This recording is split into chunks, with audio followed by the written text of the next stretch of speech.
Today I want to talk about wood. Okay, more importantly, I want to talk about how to buy hardwood lumber. I want to talk about things like buying Riftsawn lumber, buying S4S, FAS, S2S, R1E, Quartersawn, Riftsawn, Plainsawn. What does it mean if I'm buying 15 board feet of 4/4 Quartersawn white oak? I want to talk about wood.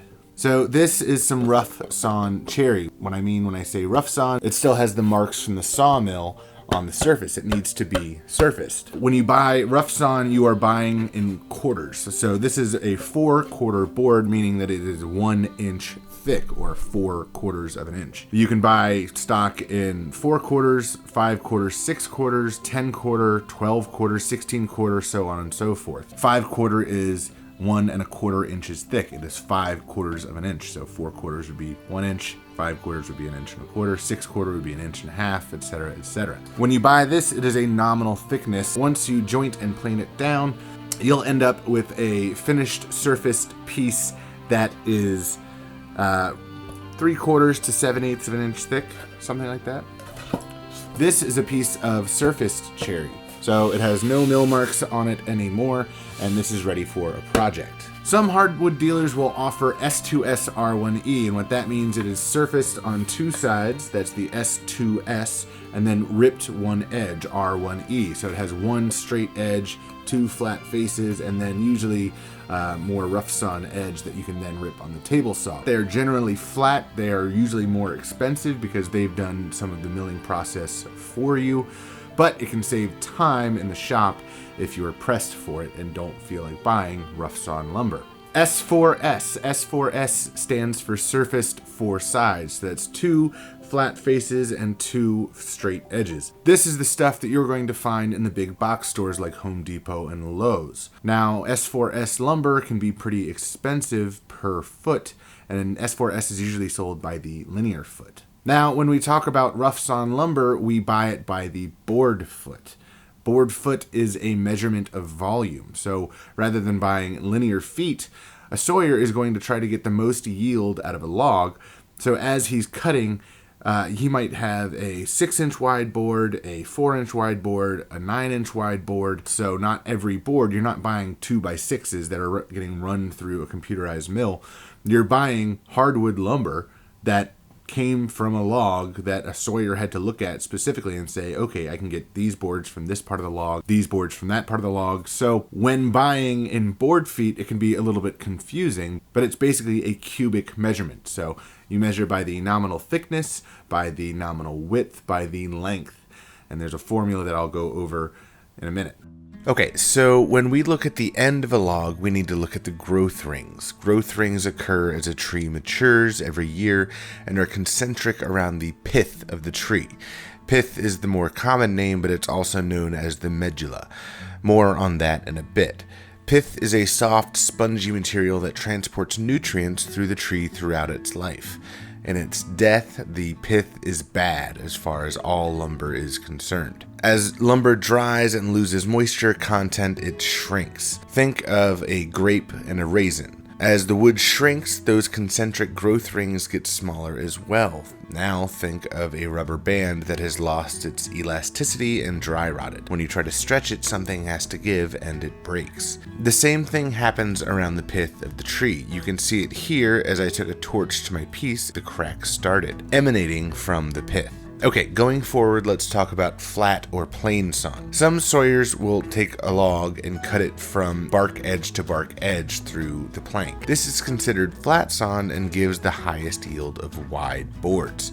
In this case, the natural edge of the board is preserved and is often referred to as live edge or natural edge. This includes the heartwood and sapwood of the plank. Each of these boards is referred to as a flitch, with thicker flitches usually referred to as slabs. As a rule of thumb, I call any flitch 2-inch thick or more a slab. Boards cut this way are often kept in sequence and stacked in the order they are cut for veneering and book matching applications. Some lumber dealers will advertise Flitch Cut lumber. Usually they are referring to boards kept in sequence as they're cut and cataloged. The reassembled log is known as a boule. You'll often see people like Matt Cremona, "This is the boule," cut and dry lumber in this method. This takes a proper storage space and is expensive, but can put your work on the next level. Often at hardwood dealers, you'll see flatsawn lumber with no live edge. When looking at the face grain of flatsawn lumber, you'll see what they call cathedrals. This is essentially the apex or the top of the growth ring as the mill sliced through those rings.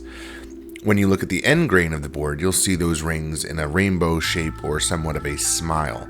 Without being properly stacked for drying, those smiles would like to turn more indifferent as they dry, and this is what causes the boards to cup.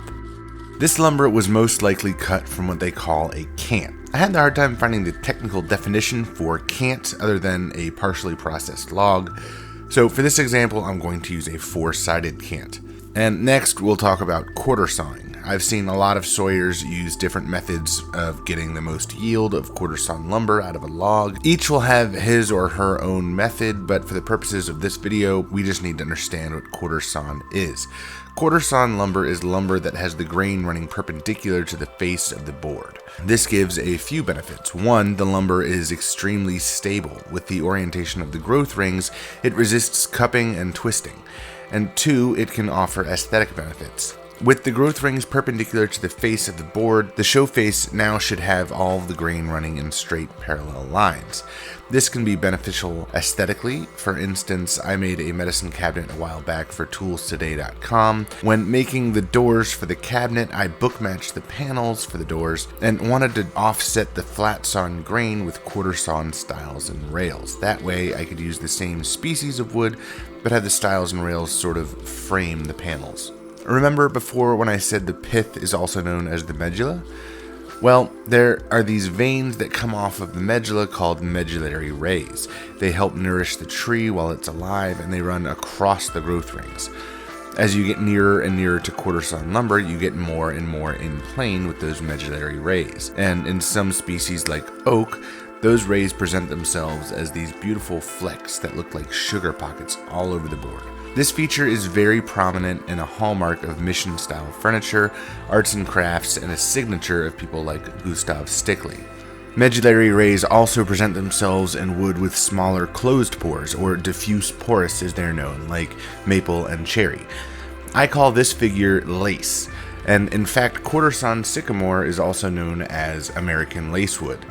I only had one chunk of sycamore lying around in the mud outside, but I quartersawed it to show you what the lace looks like. This would be considered quartersawn spalted sycamore, the spalting being the discoloration caused by the fungus from the mud. Okay, let's talk about Riftsawn. Riftsawn lumber is cut so the growth rings are at a bias to each flat face of the wood. The rings are between 30 to 60 degrees, with 45 degrees being ideal. This stock is really great for things like table legs. With the grain oriented in this direction, each of the 4 faces of the wood all have a relatively straight grain, making the grain pattern similar no matter which side is viewed. Both quartersawn and riftsawn are usually more expensive per board foot because there's less yield of these cuts in a log. Now let's talk about the board foot formula. Like I said, it's a measure of volume. There are board foot calculators available, but the formula I use is thickness in inches by width in inches by length in feet, all divided by 12. That is to say, 1 board foot is equal to a board that is 1 inch thick by 12 inches wide by 1 foot long. I know that a 1 by 12 by 10 foot is 10 board feet. And kind of as a standard, I know that a 1 by 6 by 10 would be 5 board feet, but let's do the math. 1 inch times 6 inches times 10 feet equals 60 board inches, I guess. Divide that by 12 to give us our 5 board feet. Now, say this board was Plainsawn red oak, which in my area is somewhere around $3.65 a board foot. 365 times 5 board feet, and we know that this board costs $18.25.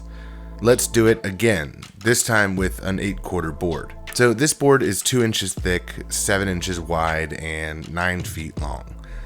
2 times 7 times 9 equals 126. Divide that by 12, gives us 10.5 board feet. Now, let's say this board was black walnut. Walnut is at a premium in my area at $8 a board foot. This board would cost $84. So hardwoods can be expensive, but that's why so many woodworkers collect wood when they get great deals. Oftentimes there will be deals out there where someone is getting rid of the wood, but you have to buy the whole lot. The downside is you have to store it. The benefit is you can get the wood at a fraction of the cost of retail. When you start hearing things like FAS, FAB, and number 1 common, these are what dealers use to grade wood according to the National Hardwood Lumber Association, the NHLA. FAS standing for firsts and seconds, and it is the clearest grade of lumber, meaning so much percentage of the face of the wood has to be clear of knots and defects to be considered FAS, before it being knocked down to the next grade. To me, this is subjective. I want to buy quality wood, obviously, but sometimes what are considered defects give the wood a lot of character and really make the piece. The last thing I want to talk about in this episode is figure. This doesn't have anything to do with the shape of the wood, but certain ornamental qualities a wood has. When you hear about a curly figure, this has to do with how the tree grew. Sometimes a tree will grow with wavy grain due to mutations or stresses to the tree as it grew. When you slice that undulating grain, you now have a board that has added dimension, a cat's eye effect. This is called chatoyancy. You'll often hear of curly maple. It's also referred to as tiger maple or fiddleback, but you can find curl in many other species as well. You'll also hear about crotch figure. Here is a walnut crotch. As the two branches diverged, the tree had stresses on it, creating this really interesting grain. Figured woods are often more difficult to work because of the changing grain direction, but if they are worked well, can be a sign of craftsmanship, and they really add a whole nother dimension to your work. These again come at a price, but for my money, I love figured hardwoods. Whoa. Alright guys, that's it for this time. I know that was a longer video, very education based. It could be a little dry, I know that, but there was just a lot of information that I wanted to cover because I want you to walk into the lumber dealer next time and act like a pro, know exactly what you're doing when they start talking about Quartersawn, Riftsawn, board feet of yada yada yada. Now hopefully you know, and now you know what to look for in maybe some Craigslist finds, or maybe if you go to a local sawyer and they start talking jibber jabber, you'll know exactly what they're talking about. If you liked this video, please share it with a friend, maybe hit that like button, and if you aren't already, go ahead and subscribe. Let me know in the comment section if you like these more educational, in-depth videos, or if you just want me to stick to the storytelling. I